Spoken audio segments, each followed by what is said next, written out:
చంద్రబాబుకి ప్రధాని మోదీ భారీ బాధ్యతను అప్పచెప్పబోతున్నారా? భారతీయ జనతా పార్టీ దక్షిణాదిలో దూసుకెళ్లేందుకు భారతీయ జనతా పార్టీ ఏజెంట్గా చంద్రబాబు గారిని సెలెక్ట్ చేసుకున్నారా మోడీ అంటే అవుననే సమాధానం ఇస్తున్నారు కొంతమంది రాజకీయ విశ్లేషకులు. ఇక ఇదే అంశానికి సంబంధించి మనతో మాట్లాడేందుకు ప్రముఖ రాజకీయ విశ్లేషకులు జగదేవ్ గారు మనతో ఉన్నారా? ఆయనతో మాట్లాడదాం. జగదేవ్ గారు నమస్తే అండి. నమస్తే అండి. జగదేవ్ గారు, ప్రధాని మోదీ బాబుకి భారీ బాధ్యత అప్పచెప్పారని, ఉత్తరాదిలో బలంగా ఉన్నటువంటి బీజేపీ ఇప్పుడు దక్షిణాదిలో కూడా తన బలాన్ని పెంచుకునే దిశగా అడుగులు వేస్తోంది. అందులో భాగంగా దక్షిణాదిలో భారతీయ జనతా పార్టీ దూసుకెళ్లేందుకు చంద్రబాబు గారిని మోదీ తమ ఏజెంట్గా ఎన్నుకున్నారు అంటూ కూడా ఒక వార్త ఇప్పుడు సోషల్ మీడియాలో చక్కర్లు కొడుతూ ఉంది. ఏంటి ఆ వార్తలో వాస్తవం ఉందంటారా? అంటే వాస్తవం ఉన్నా ఆశ్చర్యపోనక్కర్లేదు. ఎందుకంటే టీడీపీ బీజేపీ ఎలాగూ పాతమిత్రులే కాబట్టి మొన్నంటే 2014లో ఆంధ్ర తెలంగాణ విడిపోయాక ఏదైతే ఉమ్మడి ఆంధ్ర కాకుండా సపరేట్ ఆంధ్ర అయిన తర్వాత మొట్టమొదటి సీఎం చంద్రబాబు గారు అయిన తర్వాత వైసీపీ వాళ్ళు బాగా ఓదరగొట్టి రెచ్చగొట్టి వదిలేశారు. స్పెషల్ స్టేటస్ తేలేదు, చంద్రబాబు గారిని గెలిపించుకున్నా కూడా ఏమీ చేయలేదు అన్నట్టుగా.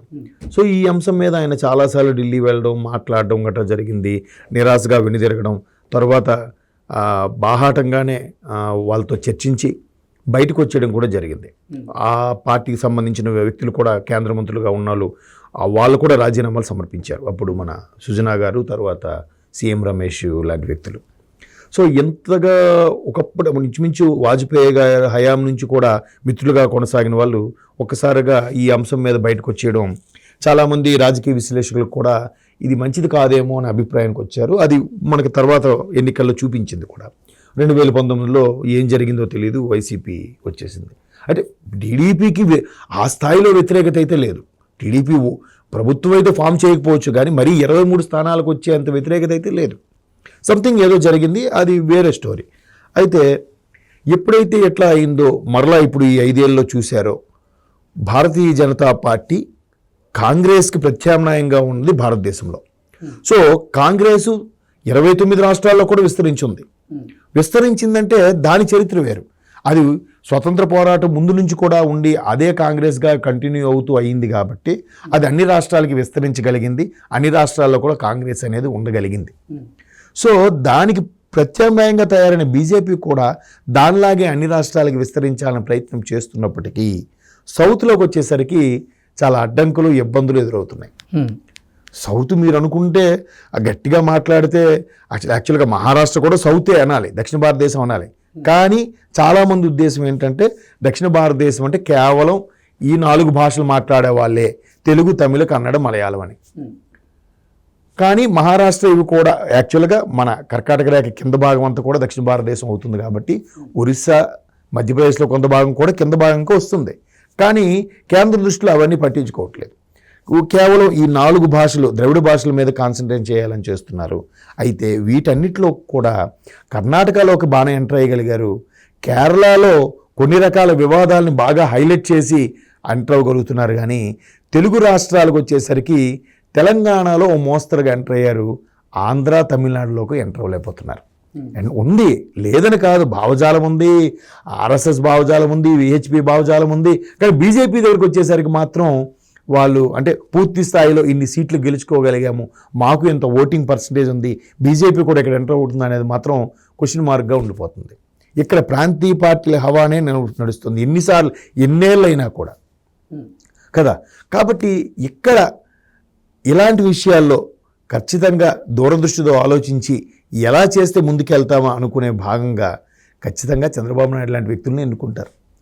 ఈవెన్ అబ్దుల్ కలాం గారు కూడా, నేను ఒక ఆర్టికల్ చదివాను, అబ్దుల్ కలాం గారు లాంటి వ్యక్తులు కూడా ఆయన 5 ఏళ్ళు రాష్ట్రపతిగా చేసిన తర్వాత చివరి రోజుల్లో, ఇంకా నెల రోజుల్లో ఆయన పదవీ కాలం అయిపోతుందనగా మన జయప్రకాష్ నారాయణ గారిని ఒకరోజు, అలాగే చంద్రబాబు నాయుడు గారిని ఒకరోజు, ఇట్లాంటి ప్రముఖమైన వ్యక్తుల్ని కలిసి నేను 5 ఏళ్లలో ఏవైనా చేయాల్సినవి మిగిలిపోయినవి ఉన్నాయా, లేదా తర్వాత నా జీవిత చరమాంకంలో చేయాల్సినవి ఏమైనా ఉంటే మీరు నాకు సజెస్ట్ ఇవ్వచ్చు అని అడిగారట. అంటే అబ్దుల్ కలాం లాంటి వ్యక్తులే సజెస్ట్ అడుగుతున్నారంటే మాటల ఈవెన్ మోడీ గారు కూడా 3 ఏళ్ళు ముఖ్యమంత్రి గుజరాత్లో పనిచేసినప్పుడు కూడా ఆయనకి ఒక రోల్ మోడల్ సీఎంగా ఎవరున్నారంటే ఇక్కడ చంద్రబాబు నాయుడు గారి పేరును కూడా ఒకనొక ఇంటర్వ్యూలో ఆయన ప్రస్తావించారు. అంటే డెవలపింగ్ సంబంధించి ముందు అభివృద్ధిని కేటాయించి మనిషికి ఉపాధి కల్పిస్తే ప్రతి వ్యక్తిని కూడా ఒక నాయకుడిగా తయారు చేస్తే ఆటోమేటిక్గా అన్ని వనరులు సమకూరుతాయి. అప్పుడు సంక్షేమం మీద దృష్టి పెట్టక్కర్లే, ప్రతి ఒక్కరూ స్వతంత్రంగా బతకగలుగుతారు అనే దృక్పథంతో ఈయన అప్పుడు లీడ్ చేశాడు. కాబట్టి అది కొంతమందికి రోల్ మోడల్గా ఉండిపోయింది. ఓకే. సో అలాంటివి మోడీ గారు కూడా చంద్రబాబు గారిని ఒకనొక సందర్భంలో రోల్ మోడల్ అనుకున్న నేపథ్యంలో ఇప్పుడు మరలా సౌత్లో పాగా వేయాలి, ఎటువంటి పావులు కదిపితే ఎటువంటి ప్లాన్స్ వేస్తే మళ్ళీ బీజేపీ బలంగా తయారవుతుందనే నేపథ్యంలో ఖచ్చితంగా బాబు గారికి అడిగే అవకాశం ఉంది. ఎందుకంటే 2014లో కూడా బీజేపీ ఆంధ్రాలో ఉంది, ఓ 2 సీట్లు గెలుచుకుంది. ఆ 2 సీట్లను కూడా చంద్రబాబు నాయుడు గారి గవర్నమెంట్లో బాగా హైప్ చేసి ఆ 2టికి కూడా 2 మంత్రి పదవులు ఇచ్చారు. గెలుచుకుని 2 అయినా 2టికి మంత్రి పదవి ఇవ్వడం అనేది ఒకసారి ఒక హైప్ ఇచ్చినట్టేగా ఆ 2 స్థానాలకు కూడా. సో అలాగ హైప్ ఇచ్చి బీజేపీని మరలా దక్షిణ భారతదేశంలో చొచ్చుకుపోయే ప్రయత్నం చేసే అవకాశం ఉందంటే ఒక చంద్రబాబు వల్ల సాధ్యం అనేది మేబీ వాళ్ళకి అనిపించవచ్చు.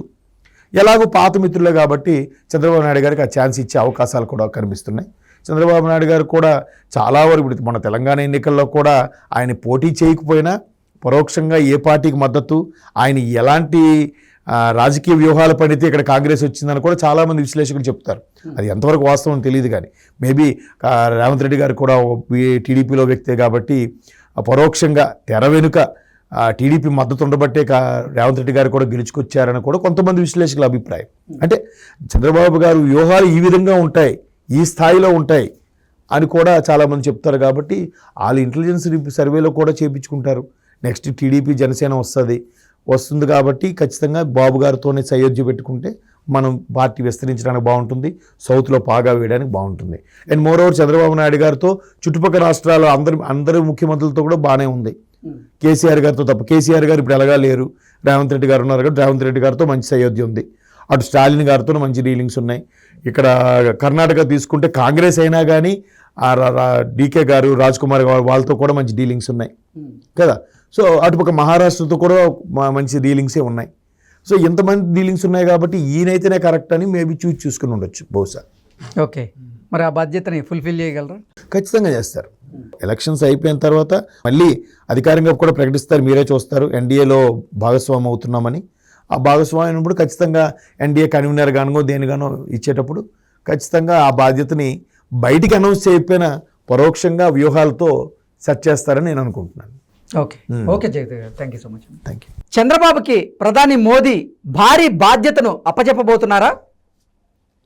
భారతీయ జనతా పార్టీ దక్షిణాదిలో దూసుకెళ్లేందుకు భారతీయ జనతా పార్టీ ఏజెంట్గా చంద్రబాబు గారిని సెలెక్ట్ చేసుకున్నారా మోడీ అంటే అవుననే సమాధానం ఇస్తున్నారు కొంతమంది రాజకీయ విశ్లేషకులు.